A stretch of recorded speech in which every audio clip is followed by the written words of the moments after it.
Hello बच्चों, मैं हूं आपका गुरु सर। आज मैं आपके लिए लेके आया हूँ बोर्ड प्रश्न पत्र 2020 सेट ए के 5 अंक वाले प्रश्न का उत्तर। इसको भी मैंने दो भागों में बांट दिया है।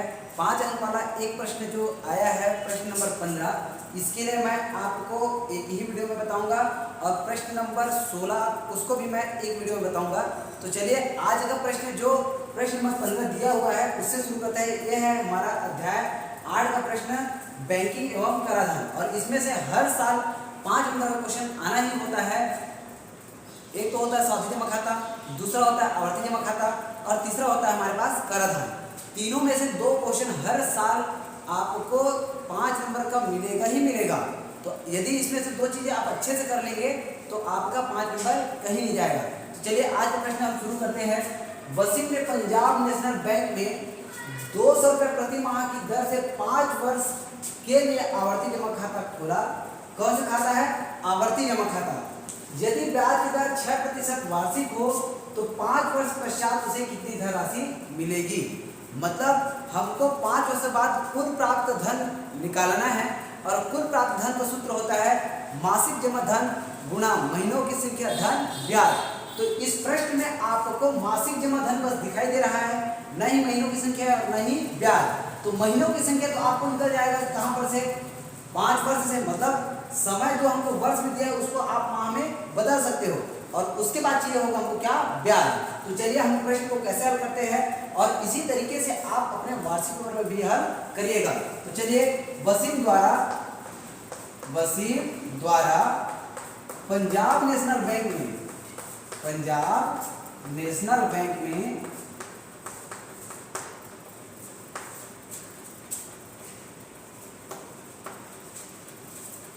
मासिक जमा धन। देखिए पंजाब नेशनल बैंक ने प्रति माह कितना जमा किया? 200। तो मासिक जमा धन इसको आप दर्शाइए किससे? पी से। तो बराबर मिल जाएगा, पी का मान मिला हमको कितना? 200 रुपए। उसके बाद हमको मिला है समय तो मिला है, तो मिला है हमको 5 वर्ष। लेकिन मैं आपको बताया कि वर्ष से हमको काम नहीं बनने वाला हमारा काम, तो हमको वर्ष को बदलना पड़ेगा इसमें महीनों में। तो ये हो जाएगा महीनों की संख्या, और महीनों की संख्या को हमने दर्शा दिया n से, और वर्ष को महीने में बदलने के लिए 12 से करते हैं गुणा, क्योंकि एक वर्ष में कितना माह होता है? 12 माह। कितना? 12। तो ये हो जाएगा 5 गुणा 12, और 12 पंचे 60 माह। तो महीनों की संख्या हमारे पास प्राप्त हो गया 60 माह। अब हम आते हैं दर को हम दर्शाते हैं किससे? आर से, और दर हमको दिखाई दे रहा है कितना? 6% वार्षिक। 6% वार्षिक। ये लीजिए हमको सभी चीजें मिल गया। अब हमको बोला है 5 वर्ष पश्चात उसे कितनी धन राशि मिलेगी। मतलब हमको निकालना है कुल प्राप्त धन हमको ज्ञात करना है। तो कुल प्राप्त धन के लिए हमको क्या चाहिए होगा? अब ब्याज। तो कुल प्राप्त धन का फार्मूला लगाने से पहले आप निकालोगे क्या? ब्याज निकालोगे। तो आपके पास ब्याज कौन से खाता के लिए? आवर्ती जमा खाता के लिए। ब्याज का सूत्र हो जाता है P गुणा R बटा 100 गुणा n कोष्टक में n धन 1 पूरे के बटा में 24। ध्यान से समझिएगा, इसको आप चाहो तो मासिक जमा धन गुणा दर बटा 100 गुणा महीनों की संख्या कोष्टक में महीनों की संख्या धन 1 बटा 24 लिख सकते हो। लेकिन इससे क्या है, आपका फॉर्मूला बहुत बड़ा बन जाएगा। तो आप क्या करिएगा? सॉल्व फॉर्म में ही लिखिएगा। तो चलिए मान लेते हैं पी का मान देखिए कितना दिया है? 200 गुणा आर का मान हमको प्राप्त होगा कितना? 6, और बटन में हो जाएगा 100 गुणा n का मान हमको मिला है 60, कोष्टक में 60 धन 1, n धन 1 मतलब 60 धन 1, और बटन में हो जाएगा हमारे पास 24। तो देखिए यहाँ से जीरो कट गया, ये वाला जीरो भी कट गया, और ये हो जाएगा हमारे पास 12 दूनी 24 और 12 पंचे 7। तो क्या मिला हमको? देखिए यहाँ पर का 2 गुणा यहाँ पर का 6, और गुणा में यहाँ पर का 5, और गुणा में बचा हमारे पास कितना? 60 और धन 1 मतलब 61, और इसके बटन में हमको क्या मिला हुआ है? 2। ये लीजिए, फिर यहाँ से 2 और यहाँ से 2, ये भी दोनों कट गया। अब देखिए 6 पंचे 30, और गुणा में बचा हमारे पास 61। तो चलिए इसको अब हम कैसा करेंगे? 6 पंचे 30 गुना में हो जाएगा 61।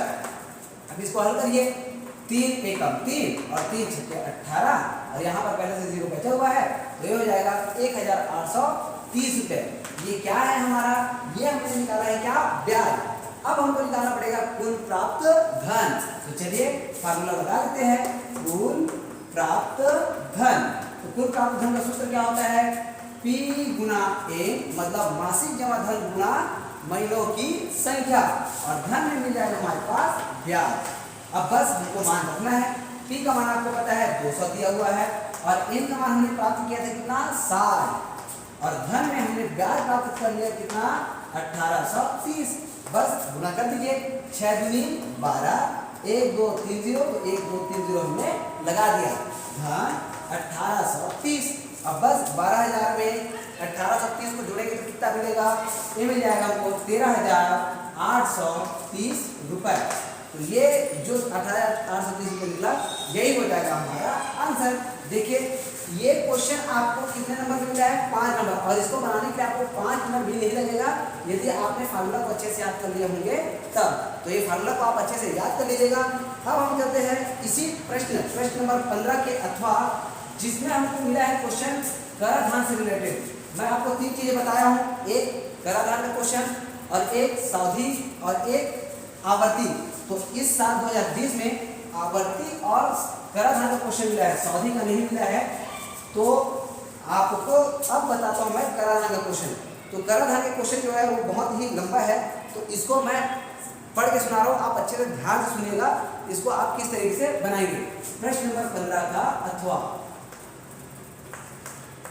अब हम पढ़ रहे हैं अथवा, जो हमको कराधान से रिलेटेड क्वेश्चन मिला हुआ है। तो ध्यान से समझिएगा प्रश्न को क्या कह दिया है।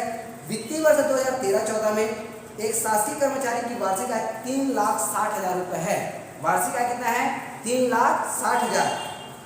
उसने 20,000 रुपए जीवन बीमा पॉलिसी में 20,000 रुपए जमा किए और 4,000 रुपए प्रति माह सामान्य भविष्य निधि में जमा किया। एक बात याद रखिएगा, कोई भी राशि यदि इसमें प्रति माह दिया हुआ है तो उसको हमको वार्षिक में बदलना पड़ेगा।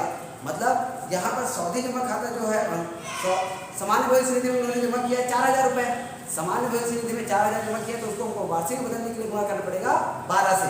अब आगे बढ़ते हैं, यदि सभी बचत पत्र पर छूट की अधिकतम सीमा 1 लाख रुपए तक है, मतलब यदि कोई आदमी या कोई भी कर्मचारी 1 लाख से अधिक राशि जमा करता है तो इस पर उसको छूट नहीं मिलेगा।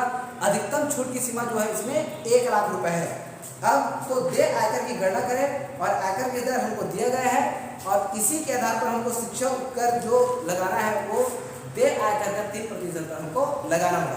तो चलिए प्रश्न को ध्यान समझिएगा, इसका स्टेप बाय स्टेप हम कैसे इसको हल करते हैं। तो पहला हमारा जो स्टेप रहेगा, पहला जो हमारा काम रहेगा वो रहेगा शासकीय कर्मचारी की वार्षिक आय। शासकीय कर्मचारी की वार्षिक आय,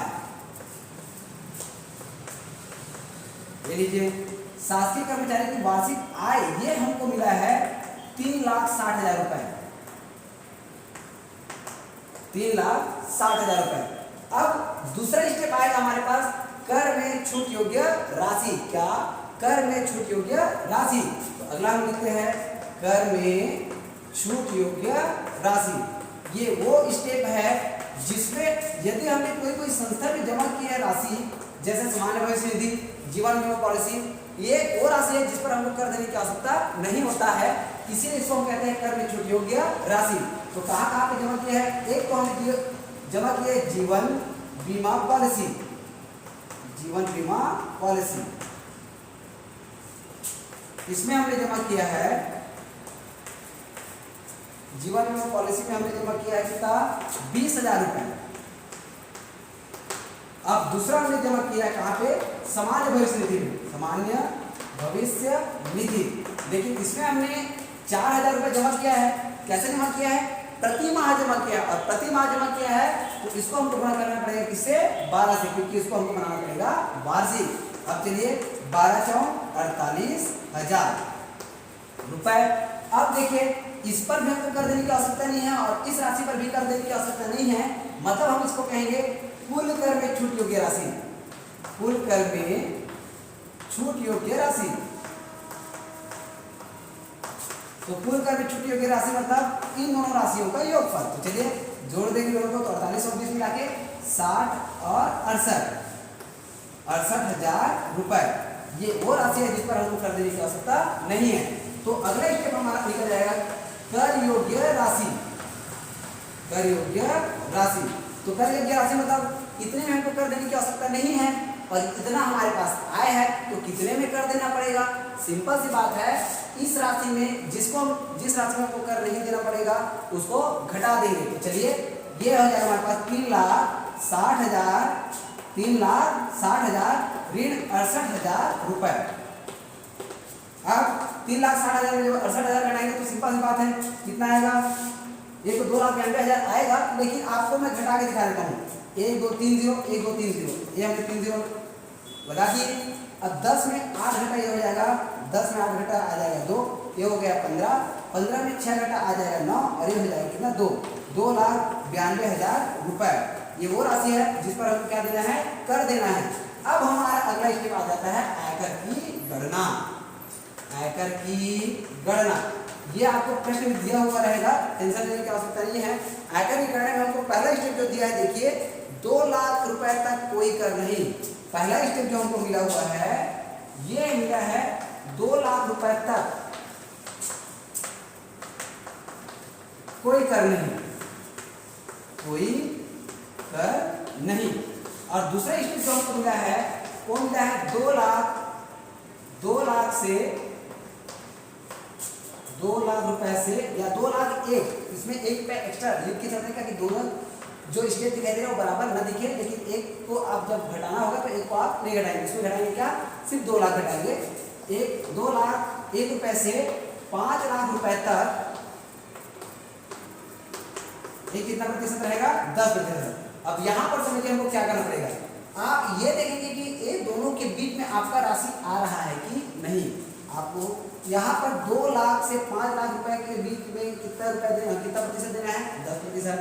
यहीं पर अच्छे से समझिए, इन दोनों के बीच में आपके पास जो राशि है वो आ रहा है कि नहीं। तो हम देखिए कि दोनों के बीच में हमारा राशि आ रहा है, तो आप अपने राशि में पहले राशि को घटाकर उसका 10% देंगे। यदि दोनों के बीच में आपका राशि आ गया तो अपने राशि में पहले राशि को घटाकर उसका 10% देंगे। और मान लो दोनों के बीच में हमारा राशि ना आए तो दूसरे राशि में पहले राशि को घटाकर उसका 10% देंगे, फिर आगे स्टेप पे जाएंगे। लेकिन यहाँ पर तो हमारा राशि आ गया ना, तो अपने में हम पहले को घटाकर उसका 10% देंगे। चलिए 2,92,000 में किसको हटाएंगे, 2 लाख को, 2,92,000 में 2 लाख, इसका कितना प्रतिशत देना है बोले यहाँ 10%। तो आगे बढ़ते हैं, इसको हम कैसे करेंगे देखिएगा। 2,92,000 में 2 लाख घटाएंगे तो कितना आएगा, सिंपल सी बात है 92,000 आएगा। और इसका क्या मतलब हो जाएगा, गुणांक का मतलब क्या हो गया, गुणांक। एक जीरो देखिए, जीरो का एक्स्ट्रा मतलब आएगा है ना, 9,20,000 बन जाएगा। तो ये 92,000 का 92,000 रखे रहिएगा, क्या मतलब गुणा 10% मतलब बटा में हो जाएगा 100। यहाँ से जीरो कटा, यहाँ से जीरो कटा, क्या आया 9,200 रुपये आया है। ये क्या हमारा कर की राशि है, लेकिन हमको बोला गया है कि जो कर की राशि रहेगा उसका 3% देना पड़ेगा शिक्षा उपकर। क्या, शिक्षा उपकर। तो अगला स्टेप हमारा मिलेगा 9,200 का, अच्छा सॉरी, इसको आप लिखिएगा शिक्षा उपकर करके। शिक्षा उपकर कितना रहेगा, शिक्षा उपकर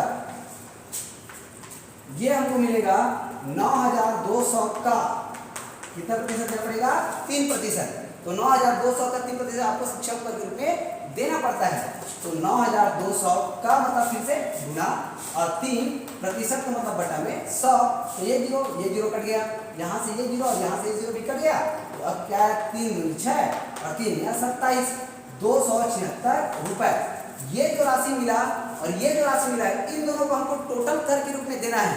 तो अंतिम स्टेप हमारा क्या कहेगा, कुल देकर, क्या कहेंगे हम, कुल देकर। कुल देकर मतलब इस राशि को भी हमको देना है, इस राशि को भी हमको देना है, तो दोनों को देना है मतलब कुल मतलब प्लस। तो चलिए इसको हम लिखेंगे 9,200 धन, यहाँ पर से हमको मिल जाएगा 276।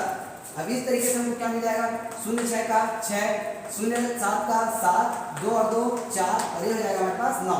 तो टोटल हमको जो दे कर राशि मिला है वो क्या मिला है, 9,476 रुपए। और यही जो राशि आया, ये हो जाएगा हमारा आंसर।